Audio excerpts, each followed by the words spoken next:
बिस्मिल्लाहिर्रहमानिर्रहीम। अस्सलाम वालेकुम नाज़रीन। मेरठ न्यूज़ के प्रोग्राम पिन पॉइंट में मैं हूं जावेद कमेना। पहले ट्रैफिक सार्जेंट हुआ करते थे सफ़ेद यूनिफॉर्म्स वाले, और उनके बारे में एक अजीब सी राय लोग रखा करते थे। उनका रवैया भी बड़ा अजीब सा होता था, और वो फिर पैसे भी लिया करते थे। इसी दौरान जो ट्रैफिक वार्डन्स की एक स्लॉट आई, तो बड़ा सब ने पब्लिकली वेलकम किया। एक पढ़े लिखे लोगों का ग्रुप एक आ गया माशाल्लाह, और इनके अंदर तहज़ीब भी होगी। कम अज़ कम इनका एटीट्यूड बड़ा अवाम दोस्त होगा। लेकिन कुछ अरसे के बाद इनके भी पर निकल आए, और इनकी असलियत बाहर आ गई। वो 3-4 माह के अंदर 2-3 वाक़यात ऐसे हुए जो मेरे इल्म में हैं। लेकिन मैं आपको जो मेरे साथ खुद हुआ है वो एक वाक़या गोश-गुज़ार करता हूँ, जो कि कल का है। पहली बात तो ये है कि जब से ये लाइसेंसिंग का इशू बना है, और बहुत सारे बच्चे पकड़े गए जिनके ऊपर एफआईआर्स भी हुई, चालान भी हुए, बाइक्स भी बंद हुई। ठीक है, असूल की जो वायलेशन करेगा, कानून की जो वायलेशन करेगा, उसके साथ होना चाहिए। मैंने अपने बेटे को भी ये कहा कि जब तक आपका आईडी कार्ड नहीं आता, उसका आईडी कार्ड बनने के लिए गया हुआ था, और आपका लर्नर नहीं बनता, आपने बाइक बिल्कुल नहीं चलानी, और आपने रिक्शे के ऊपर कॉलेज जाना है। और हमने तकरीबन कोई 10-11 दिन यही एक्सरसाइज की कि वो रिक्शे के ऊपर कॉलेज आता जाता था। करीम का उबर का रिक्शा करवा लिया करता था। जब आईडी कार्ड आ गया, मैंने उसका लाइसेंस बनवा दिया। हेलमेट उसके पास ऑलरेडी था। उसको फिर मैंने कहा कि अब आपके पास आईडी कार्ड भी है, लाइसेंस भी है, हेलमेट भी है, तो अब आपकी वायलेशन ऐसा नहीं है। कल वो घर से निकला है, तो घर हमारा मेन रोड के बिल्कुल साथ ही है, कुछ थोड़ा सा सामान लेने के लिए। तो ट्रैफिक वार्डन जो है उन्होंने पकड़ लिया, और 2000 रुपये का चालान कर दिया उनको। मुझे कॉल की उसने।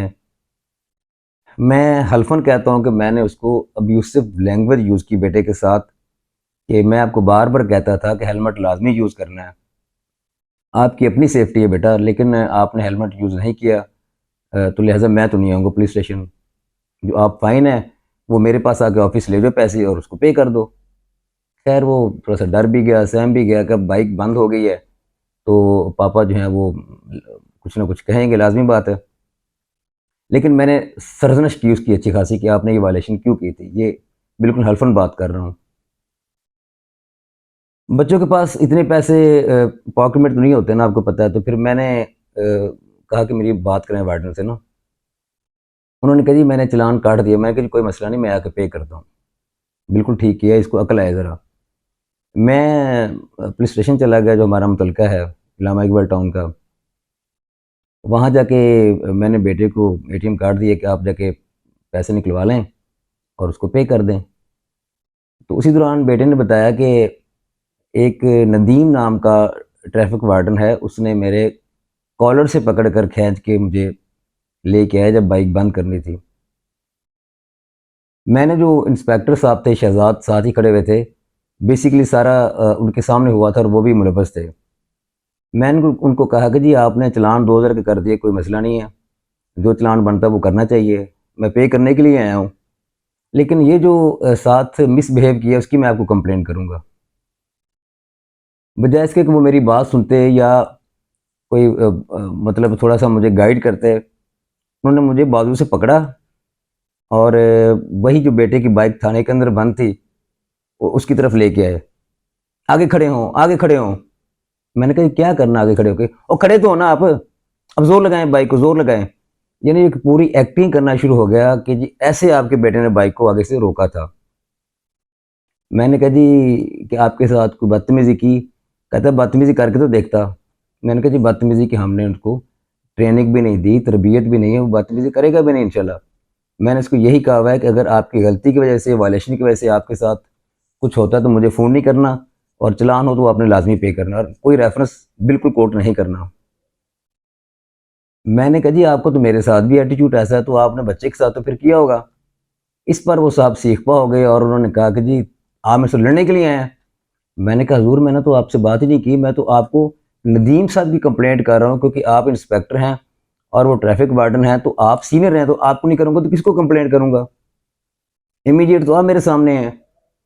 इस पर वो इतना सीखपा हुआ, इतना चिल्लाया, और उसके चिल्लाने का मकसद सिर्फ ये था कि ये आगे किसी को रिएक्ट करे, और मेरा शोर सुन के एक पुलिस वाले भी आए और मैं इसके खिलाफ भी कार्रवाई करूं। मैंने हिकमत के साथ, तदबीर के साथ और ज़ब्त के साथ काम लेते हुए मैं पुलिस स्टेशन से बाहर आ गया। उसने बेटे को फिर कॉलर से पकड़ा या बाजू से पकड़ा, मैं आप ये नहीं कहता। कहते जी अब मैं आपके बेटे के ऊपर 186 की एफआईआर दूंगा और मैं देखता हूँ सबको। उसके बाद वो मुंशी साहब के कमरे में ले गया, वहाँ बिठा दिया और जाकर उनको कह दिया कि इस्तगासा तैयार करें और उसके ऊपर 186 की एफआईआर दें।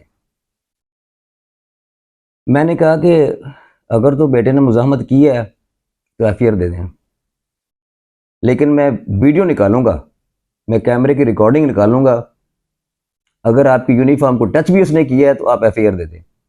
और अगर वो इतने सिर्फ कहता रहा कि अंकल प्लीज़ रिक्वेस्ट है बाइक बंद ना करें, बाइक को थोड़ा सा खींचता था कि अंकल बंद ना करें प्लीज़, तो वो मुज़ाहमत नहीं है। चलें, उसके बाद आपने जो मेरे साथ थाने के अंदर किया है और मिसबिहेव किया है वो क्या ठीक था? पर ये एक छोटा सा एक वाक़या था, छोटा तो नहीं खैर कहना चाहिए। बेटा अंदर परेशान था, उसके बाद वो बाहर मुझे कॉल कर रहा था। अच्छा, वो साहब का गुस्सा ठंडा फिर भी नहीं हुआ। वो दोबारा अंदर गए मुंशी साहब के कमरे में और कह के आए कि जी बाकी सबको जाने दें, इसको नहीं जाने देना और एफआईआर काटनी है। उसके बाद वो साहब बाहर खड़े हो गए आकर। एक बाइक और आई, वहाँ एक बच्चा बैठा हुआ था, उसके पीछे एक उसकी बहन बैठी हुई थी, छोटी सी उम्र की बच्ची थी वो। उनको भी रोका, हेलमेट नहीं पहना था। बिल्कुल ठीक है, रोकना चाहिए, उनको फाइन कर दें आप। बच्ची को भी उतारा नीचे बाइक से और एक ही जिद पकड़ी थी साहब ने कि जी बाइक बंद होगी, बाइक बंद होगी। बच्ची ने कहा कि अंकल आप थोड़ा सा मेरा ख्याल कर लें, मैं फीमेल साथ हूँ। कहता मैं क्या करूँ, फीमेल है तू, बाइक बंद होगी। गुजारिश ये थी कि जो कानून के मुताबिक चलान बनता है, जो कानून के मुताबिक वायलेशन करते हैं लोग, उनको उसके खिलाफ कार्रवाई की जाए। लेकिन मिसबिहेव करना, बदतमीज़ी करना, पेरेंट्स के साथ भी करना, बच्चों के साथ भी करना, और ऑनरेबल हाई कोर्ट का अगर हुक्म है या अफसरान बाला का हुक्म है तो उसको लिमिट से ऊपर चले जाना, ये कहाँ का इंसाफ है। मैं सीएसपी साहब आपसे गुजारिश है, आप बड़े काबिल एहतराम हैं, बड़े मोहतरम हमारे भाई हैं, और सीटीओ साहब से भी गुजारिश है, एतराज़ सिर्फ और सिर्फ इस बात के ऊपर है कि मिसबिहेव ना करें, बदतमीज़ी ना करें, अपना रवैया जो है उसके अंदर वो पोलाइट हो, रवैया अच्छा रखें आवाम के साथ, बच्चों के साथ भी। मुझे ये बताएं कि यकीन करें कि 2 से 3 घंटे बच्चा शौक में रहा है। उसने इमेजिनेशन में रख लिया कि जिस तरह ये बार बार अंदर आके कह रहा है, और अगर मेरे पे एफआईआर दे दी और साथ ये भी कह रहा है, सच याद आ गया कि 3 मिनट तुम्हारी बेल ही नहीं होनी। एक बच्चा जो कॉलेज के अंदर पढ़ रहा है और उसके एग्ज़ाम सर के ऊपर हैं और उसने कोई इतना बड़ा जुर्म तो नहीं किया ना, हेलमेट था, चालान हो गया, वो हमने पे कर दिया, सिर्फ हमारे पास मौजूद है। उसको इस हद तक थ्रेट करना कि वो शौक में भी जाए और उसके पेरेंट भी साथ जो पुलिस स्टेशन के अंदर खड़ा हुआ है, जो उसकी हेल्प हेल्प के लिए गया हुआ है, उसके साथ भी मिसबिहेव करना, क्या कानून इजाज़त देता है इस बात की कि मिसबिहेव किया जाए?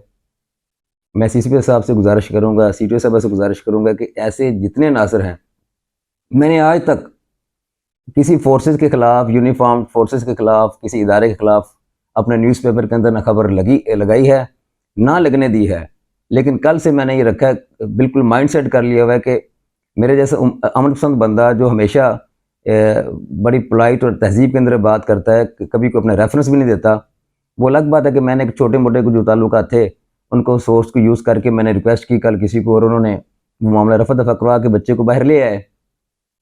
लेकिन रात तक वो उसके मतलब इसी बात के ऊपर सर में दर्द रही कि अगर मेरे पापा एफआईआर हो जाती, मेरा रिकॉर्ड ख़राब हो जाता, मैं सारी ज़िंदगी के लिए मेरे पे टैग लग जाना था, और कॉलेज में मेरे एग्ज़ाम सर पे थे, क्या किस जुर्म की सज़ा है ये? सिर्फ जो इख्तलाफ है वो इस बात के ऊपर है कि भाई बदतमीज़ी ना करो, मिसबिहेव ना करो, और मैंने अफसरान बाला से, हुकाम बाला से गुजारिश भी यही करनी है कि कानून के मुताबिक जो चालान बनता है, जो सज़ा बनती है वो दें, लेकिन अनड्यू जाके इस तरह बदतमीज़ी ना करें, मिसबिहेव ना करें, वरना इस तरह की जो काली भेड़ें हैं उनको बेनकाब करना पड़ेगा। और मैं कल से मैदान में आ गया हूँ कि जो इस तरह का मिसबिहेव करेंगे और जो पहले करते रहे हैं, जो वाक़यात गुजरे हैं, इसकी पूरी मैं एक एविडेंस के साथ डॉक्यूमेंट्री पेश करूँगा। और मैं गुजारिश करूँगा, मैं तीसरी दफ़ा गुजारिश करूँ सीसीपी साहब से, इस मामले का नोटिस लें और एक नोटिफिकेशन जारी करें इनको कि किसी के साथ मिसबिहेव ना करें, उसकी तो कानून इजाज़त ही नहीं देता ना। यही मेरी एक छोटी सी गुजारिश है, जिसके लिए मैंने मुनासिब समझा कि मैंने रात को अपने अखबार में आर्टिकल भी लिखा और आज ये प्रोग्राम करने के लिए भी आया हूँ कि इस तरह जो है वो बिल्कुल आइंदा किसी के साथ ना हो। चलें, मैं तो थोड़ा बहुत एक रेफरेंस है, छोटे मोटे सोर्सेज होंगे, कहीं रिक्वेस्ट कर लूँगा, अपना आवाज़ उठा दूँगा कलम के साथ बोल कर। लेकिन जिनके सोर्सेज नहीं हैं बेचारों के, जो 2000 रुपये जुर्माना भी पे नहीं कर सकते, जो अपने बदतमीज़ी का जवाब भी नहीं दे सकते, उस अवाम का क्या होगा? यही एक छोटा सा पैगाम था और उम्मीद है कि मेरी इस गुजारिश के ऊपर इंशाल्लाह कोई ना कोई एक्शन लाजमी होगा। इजाज़त दीजिए, अल्लाह हाफ़िज़।